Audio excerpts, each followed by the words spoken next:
with Breakfast Club? What is good with Breakfast Club? Just briefly, it's a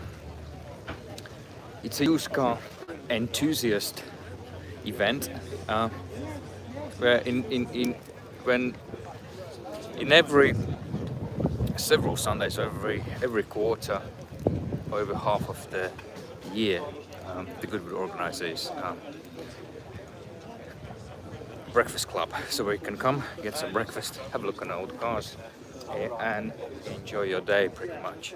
But what I want to talk about today is not as much about breakfast, but as you can see behind me, let me switch the cameras. There's so many used cars, and today I just simply want to talk how to buy a good used classic vehicle, what you should be aware of, and then how to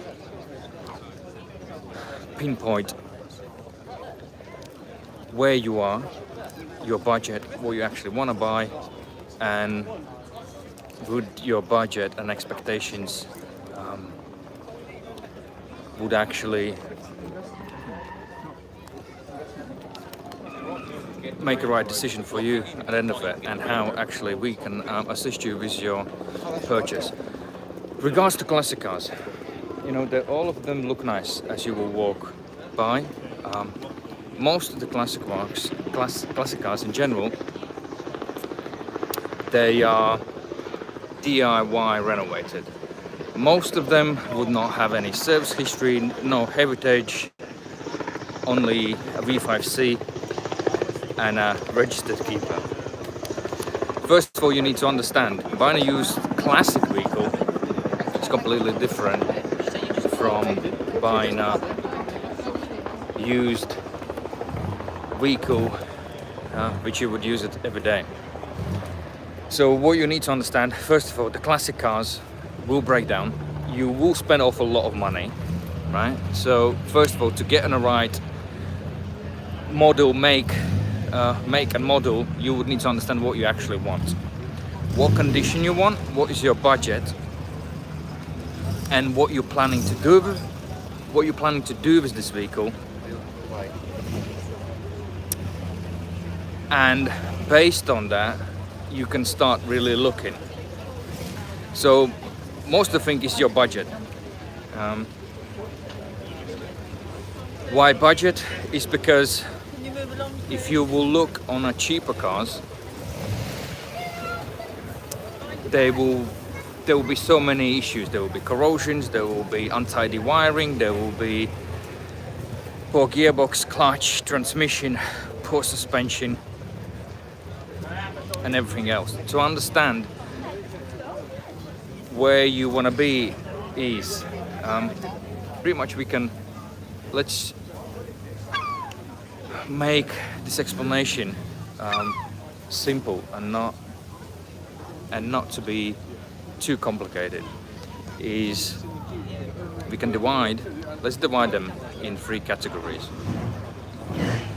Number 1, I will put all the DIY renovations, bangers, in category 1. In number 2, you have some average vehicles in average condition, which you could actually use for everyday usage, right? In a good, reasonable, everyday used condition. And let's get number 3, where you can have pristine vehicles and in a pristine condition. Obviously, it could vary, but let's just simplify it as a fact. So first of all, you want to understand how much you want to spend, right? So that means if you buy category number 1, where are bangers and DIYs, right? So you need to understand you will spend a lot of money on this category vehicles. So most simplest way to explain it is, if you buy number 1, right, but yes, you will spend like minimum 10 grand on a used vehicle, right? For £5,000, there's nothing much you can do. You can do a respray, tidying up some bits and bobs, like brake lines, maybe some clutch, maybe a bit of wiring. There's nothing much left on interior, right? So what I'm trying to say, and then you got the number 2, which is reasonable condition. Can be used for everyday purposes. To understand is now, how to simplify it, is you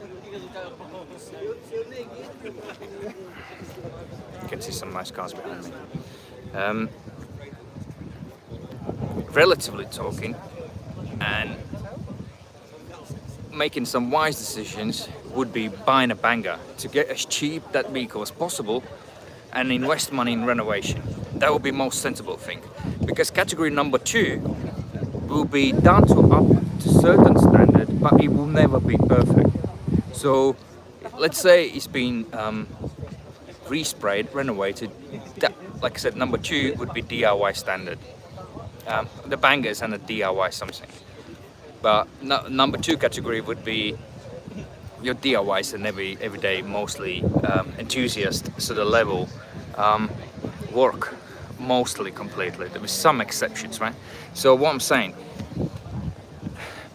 if you then buying number 2 would be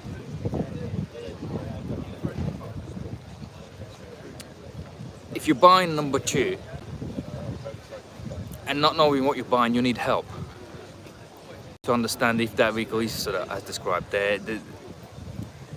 Here we coming into play. But before you're making a decision, wandering around what you're going to buy and what you're willing to spend, is if you're buying number 2, like I said, that means that vehicle will be done up to some sort of standard. But again, price, right? If the price is, let's say the banger is £5,000 and something down to some reasonable standard every day would be, let's say, 15 or 12,000 pounds, right? So that means if you're buying this vehicle on assumption, oh, you're getting better value, right?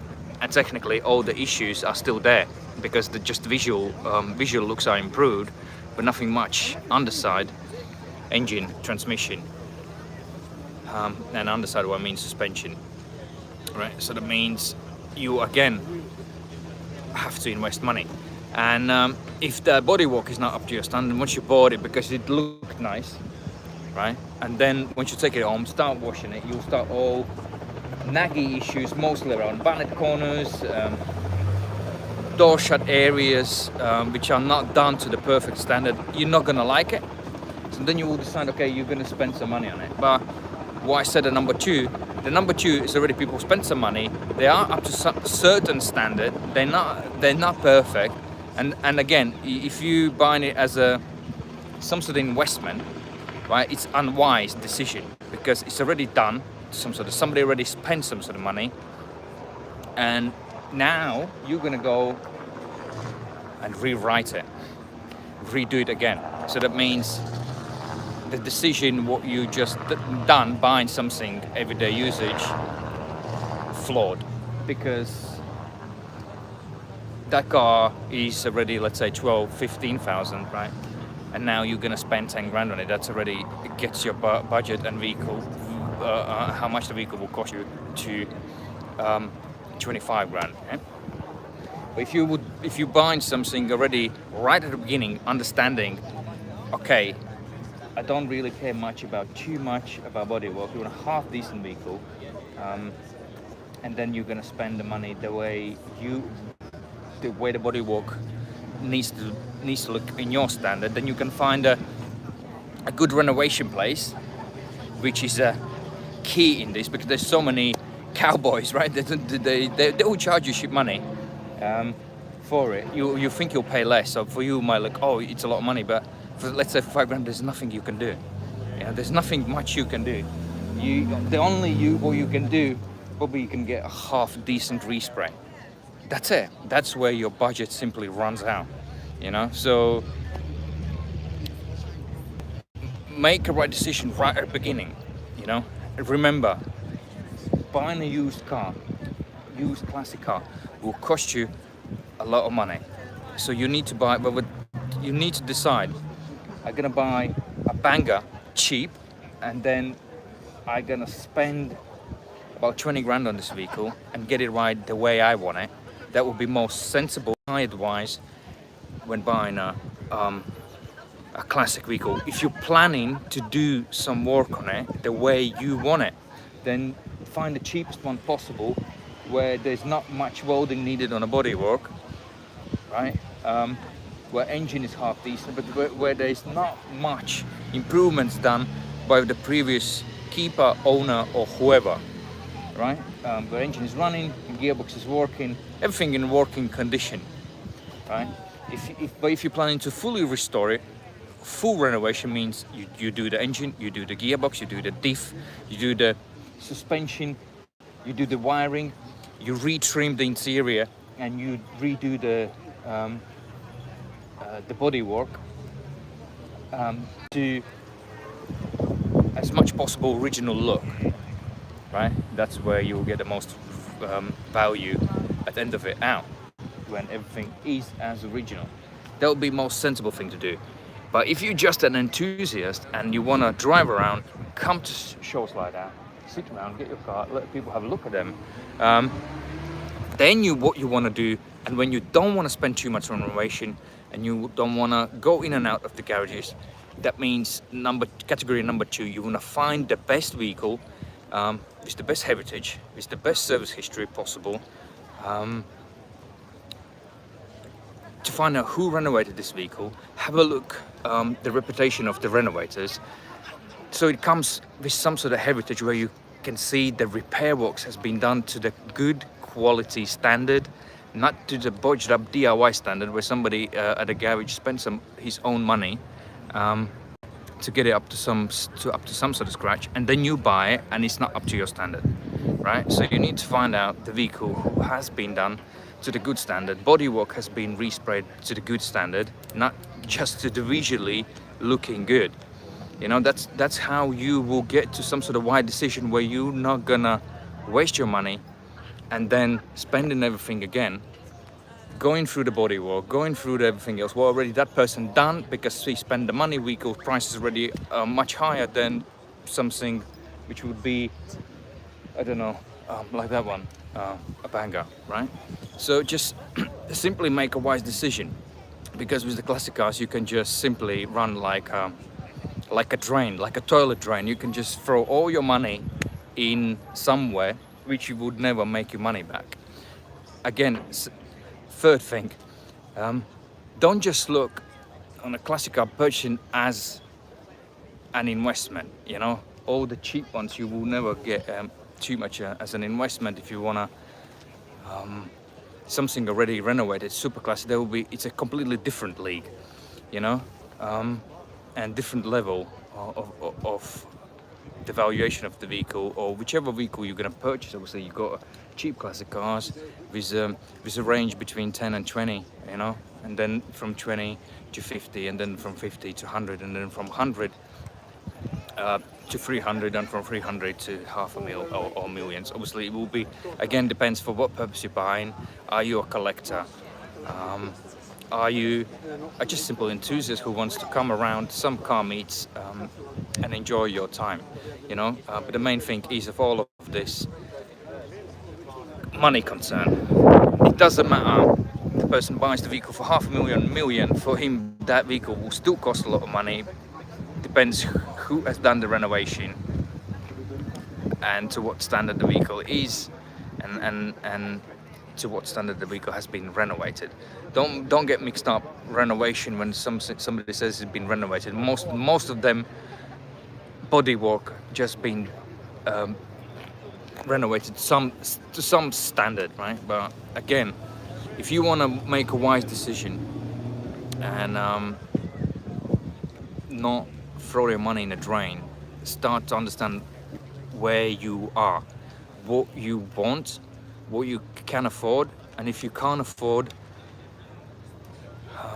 something half decent, category number 2 what I discussed, where you will only be able to find out after the vehicle is inspected, right?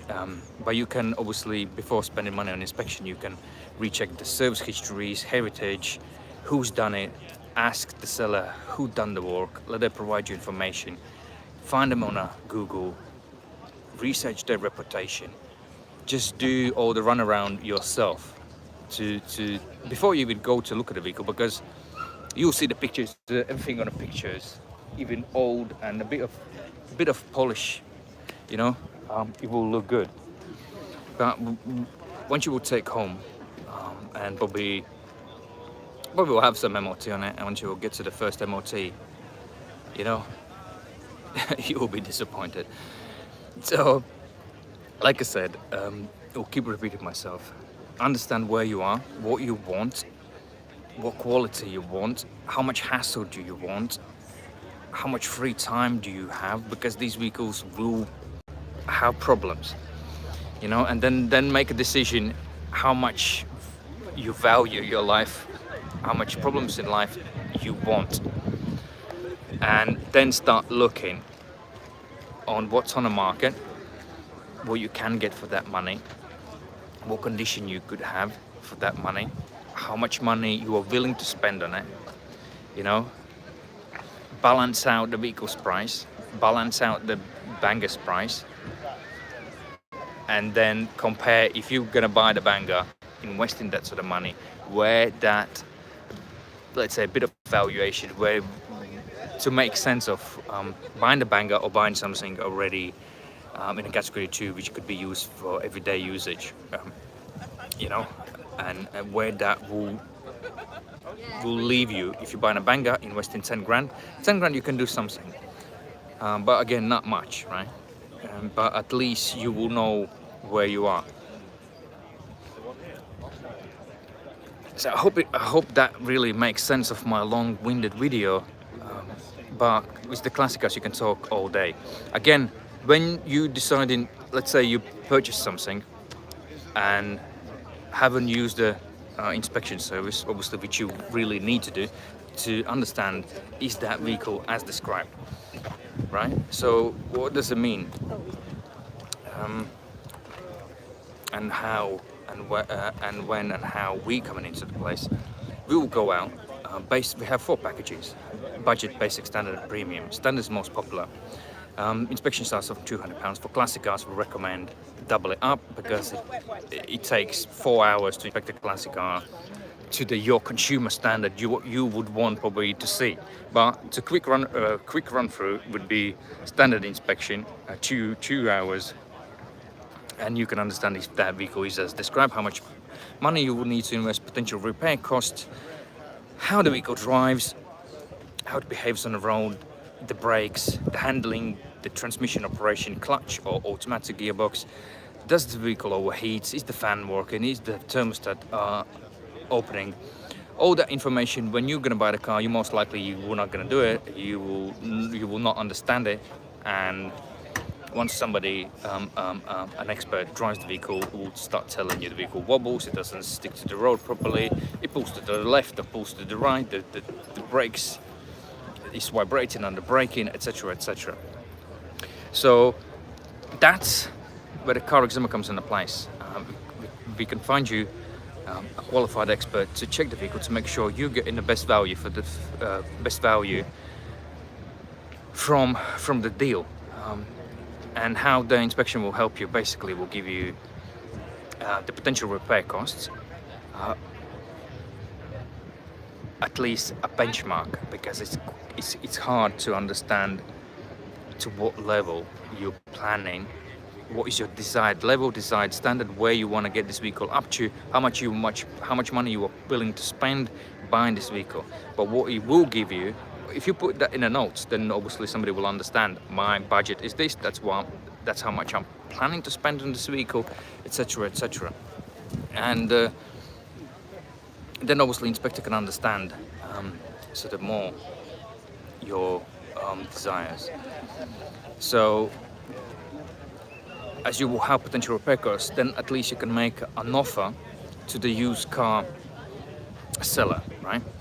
Obviously, report is opinion of the qualified mechanic, technician, you know, and obviously seller don't have to agree with that, but our job here is so you can get a fair understanding of vehicle's condition and approximately how much money you will need to spend, you know. Technically retrim the interior 10 grand, respray the vehicle 10 grand. I'm talking about to the good standard where you are satisfied, and then there will be no rusts coming out every year, and every year you have to just retouch things and respray things, you know. Again, think about where you're going to store this vehicle and look for storages, etc. You want to keep it dry, in a dry condition, so it doesn't stay outside and doesn't keep deteriorating away, you know. Again, for the engine gearbox, again you're looking about 10 grand. That obviously I'm just hypothetically talking. The car could cost 1 million or 500,000 pounds, and obviously the engine repair will not cost 10 grand, you know. So don't just take my word for it. I'm just generalizing on a costs, how much it could cost.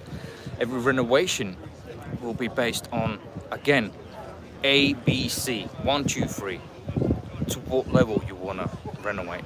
If there will be one price, and then if you want a better renovation, there will be level 2, again, standards to what level you want to get this vehicle, how much is your budget, and based obviously on maybe on vehicle's valuation, would that make sense, you know. Sometimes if you love the vehicle, it doesn't matter what's the value of the vehicle, you do it for yourself because you love it and you will keep it for a long time, you know. So don't get caught away, oh, the vehicle is, if I'm going to spend that money I will never get the money back. But remember, you're buying it because you want to enjoy it. You don't buy it because an investment. If you want specifically buying for investment, then buy the biggest bangers possible and spend money based on what is those type of vehicle market values already in the market, and look what is the pristine vehicles approximate valuation. Just go through the several classic car sites. The valuation is simple, you know. Your main thing, you need to know how much the car was original, when it came out brand new, what was the vehicle's brand new price, you know. And then I obviously have a look on, like I said, on all classic car sites, on a vehicle in a pristine condition. When you for the investment, buy the cheapest bangers possible, and then you will renovate it to the standard and see how much that renovation cost will be. Call renovation people, tell them I want engine, transmission, bodywork, wiring, everything done to pristine or not as pristine condition, you know. I'm talking about finishing, detailing, the trimming, you know, everything, and they will give you the right price before you even commit to the vehicle. This is what you need to do, otherwise you're just sitting on something like that and it's just gonna blow up, and it's gonna blow up your wallet and it's gonna hurt. So I hope it did make sense on this long-winded video, but with classic cars, like I said, you need to understand where you are, what you want, and where you want to take this vehicle up to, your desires and plans, you know. And if you want a just simple Sunday vehicle, then look for category number 2. It's the best heritage, it's the best service history from the seller, who has invested good money, but he has selected professional companies or persons who are specialists in renovation, and the vehicle is at least done to the very good standard, not just like quick DIY respray where they cut corners because the person only had that much money and they only did that work to that sort of standard because he didn't have more money to do it, you know. So this is what you want to avoid. For everyday users, like I said, find the best deal out there, find the best seller, find out the heritage, the service history, who done the work, to what standard, less as possible users, original as possible, avoid some sort of modifications, etc. Unless you mod fun and you buying a hot rod or something like that, that's a completely different ball game. Depends again, what are your needs. And we're here to help. We can help you to make sense what you're buying, what condition that vehicle is. Make sure you write down your notes, your desires, etc. Where you're planning to take this vehicle, the cost of the vehicle. We'll get an expert. He's going to road test the vehicle, go underside the vehicle, and see if that vehicle is as described, so you can finally put a dot on your purchase. But don't jump on inspection. Do your work, what you need, what you want, where you want to take this vehicle, and what you're going to do with it. Balance the probabilities on buying a banger, investing, renovating to your standard, or buying something good to good renovated condition for everyday used. And if that's where you want to be, then do this. If you want a pristine vehicle, then obviously look for the renovators who has very high reputation, who did this vehicle. The vehicle is as originally renovated to the possible original detail standards as vehicle came out from the factory originally. So I hope that makes sense. If you like what we do, it's carximo.com. We do use car inspections. We'll get the right expert for you, and I hope it makes sense, and have a good breakfast.